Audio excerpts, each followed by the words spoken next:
dans l'épisode précédent. Vénus et Pirate, accompagnés de leur équipage, partent en direction des Amériques à bord de l'Intrépide 2. L'objectif de tous, trouver le légendaire trésor de la cave.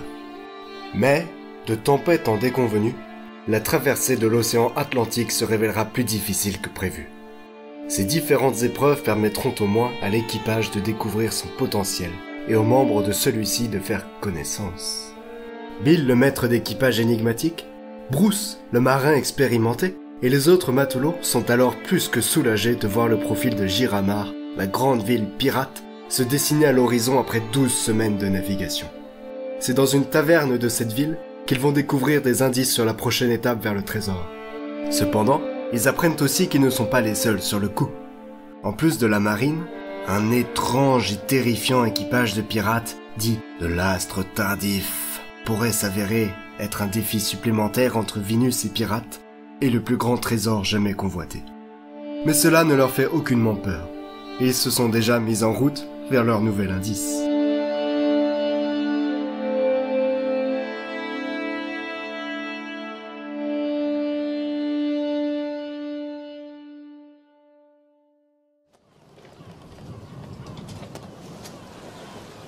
Le soleil était haut dans le ciel, et aucun nuage n'osait cacher le magnifique ciel bleu qui nous servait de toit.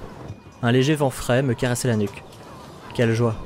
Après avoir subi pendant plusieurs semaines les caprices de l'océan nous séparant maintenant du continent européen, le temps clément des Caraïbes était plus que salvateur. Certes, nous n'avancions pas aussi vite que souhaité, mais une météo calme avait ses avantages. Entre autres, la sérénité. Je tenais la barre. Pirate était là aussi. Une poignée de matelots de garde s'organisait sur le pont pour orienter les voiles. Bill, à son habitude, était planté droit comme un piquet à la proue et scrutait l'horizon avec inquiétude. Cela faisait maintenant 5 jours que nous avions quitté Giramar plein sud, les cales remplies du ravitaillement effectué là-bas. Nous avions la nourriture abondante, pour tenir plus que ce dont nous pourrions avoir besoin, ainsi que des munitions en nombre. Nous ne sommes jamais trop prudents. Bruce, presque devenu notre navigateur au vu des quelques connaissances qu'il a des lieux, nous avait indiqué que nous devions arriver d'ici peu. Tout se passait pour le mieux, espérons que cela dure. Rappelez-moi de ne plus me réjouir trop tôt. De ne plus me réjouir du tout même, puisqu'apparemment j'en ai pas le droit. Monsieur, une tempête droit devant. Eh bien, je vois cela. Bah, on a qu'à la contourner. Non, c'est impossible, monsieur. L'île que nous cherchons est toute proche, peut-être même au milieu de la tempête.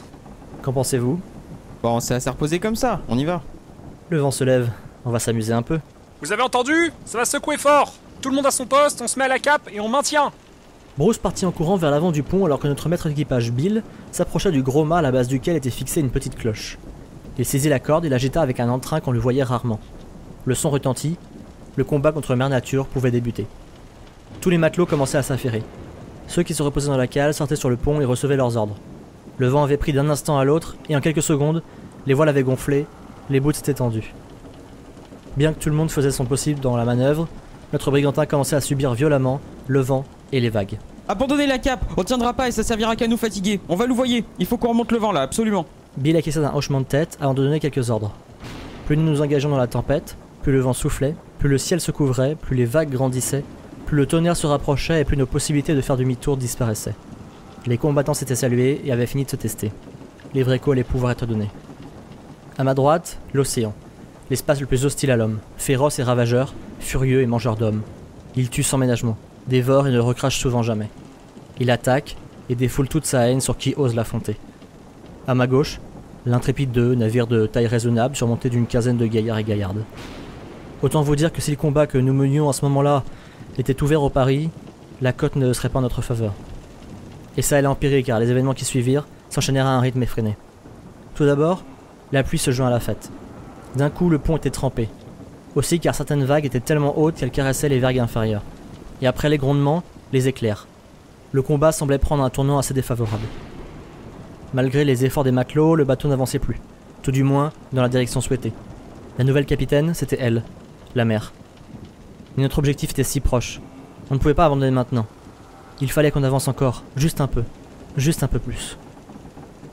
La scène de cet affrontement, notre équipage face aux éléments était devenu un chaos sans nom. La pluie battait, le vent soufflait, le tonnerre grondait et le bois craquait. Attention! Le grand mât oscilla une poignée de secondes et s'abattait sur le pont, à tribord, dans un fracas assourdissant. Heureusement, personne ne se trouvait en dessous. Mais avec un seul mât, l'avancée allait être d'autant plus compliquée. Monsieur, il faut carguer les voiles du Madmizen si on ne veut pas qu'il s'effondre lui aussi. De toute façon, il ne nous sert à rien. Les vagues et le vent font ce qu'ils veulent de nous, qu'on soit à sec de toile ou non. Allez-y. Des matelots commençaient à faire des allers-retours dans la cale, sortant avec des seaux remplis afin de les vider par-dessus bord. Oh, non mais oh, on prend l'eau là. Chaque seconde supplémentaire ajoutait apparemment son lot de chaos au chaos déjà existant. Avec un trou dans la coque, qu'allions-nous devenir? On est foutu. C'est donc comme ça que cette histoire devait se terminer, si vite. Sur ce bateau, au milieu de la première et seule tempête des Caraïbes qu'on eut à affronter, alors que l'aventure ne faisait que commencer. Le gong avait retenti, le combat était terminé, nous avions été mis KO. Comme pour nous achever, une énorme vague approchait à bâbord. Une vague comme on n'en voit qu'une fois dans une vie, juste avant de mourir. Elle frappa l'Intrépide 2 dans un claquement sourd. Je sentis mes mains, accrochées à la barre jusqu'alors, laisser s'échapper les poignées en bois. Et le noir. À l'instant où tout disparaissait, j'eus une pensée pour Pedro. La raison de ma participation à toute cette aventure. Désolé. J'ai essayé, vraiment.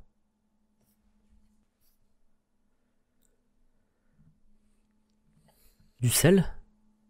Un goût salé? Si on m'avait dit que le paradis avait un goût salé, je l'aurais sûrement pas cru. L'océan? J'entendais maintenant des vagues. Alors je ne serais peut-être pas mort? Pouah! Je recrachai une gorgée d'eau de mer, ouvris les yeux et me levai avec difficulté. En effet, il semblait que je n'étais pas mort. Au vu de la position du soleil, nous devions être en fin d'après-midi. Le temps s'était calmé, il faisait chaud et aucun nuage ne semblait se montrer à l'horizon. Mais la météo est tellement changeante par ici qu'il fallait rester sur ses gardes. Je découvris l'endroit où j'avais échoué et le spectacle qui s'offrait à moi était assez incroyable. Je me trouvais sur une grande plage bordant une forêt tropicale luxuriante. Et sur cette plage, un cimetière. Aucun corps mais des dizaines d'épaves de bateaux. Des grands, des hauts, des minces, tous en très piteux état. Au loin, à l'autre bout de la plage, de l'activité. Alors je ne serais peut-être pas le seul survivant? Il y aurait d'autres rescapés du naufrage? J'allais pour les rejoindre quand je vis un homme allongé sur le sable non loin de moi. En m'approchant, je remarquai qu'il s'agissait de Bill, notre maître d'équipage. Je me penchai sur lui et mis ma main sur son épaule en essayant de le faire revenir à lui. Il toussa, grogna et releva la tête, puis me dévisagea pendant un temps avant de m'examiner de haut en bas. Si c'est à ça que ressemble la vie après la mort, j'aurais peut-être mieux fait de ne pas mourir. Y a pas de doute, il est en vie. Peut-être même plus qu'avant notre petit séjour dans l'eau. Eh bien, vous ne parlez pas beaucoup, mais quand ça sort, ça vaut le détour. Venez, il semble qu'il y ait d'autres survivants, on va les rejoindre et faire le point avec eux. On rejoignit rapidement une grosse partie de l'équipage qui commençait à pêcher les quelques éléments de ravitaillement, nourriture, armes ou autres que l'océan voulait bien nous rendre et qui se faisaient rejeter par les vagues. Peu de temps après, les quelques membres d'équipage qui manquaient encore à l'appel, et avec eux, pirates, complétèrent le groupe. Aucune perte n'était à déplorer. C'est un miracle. Dans notre malheur, il semblait que nous ayons un semblant de chance.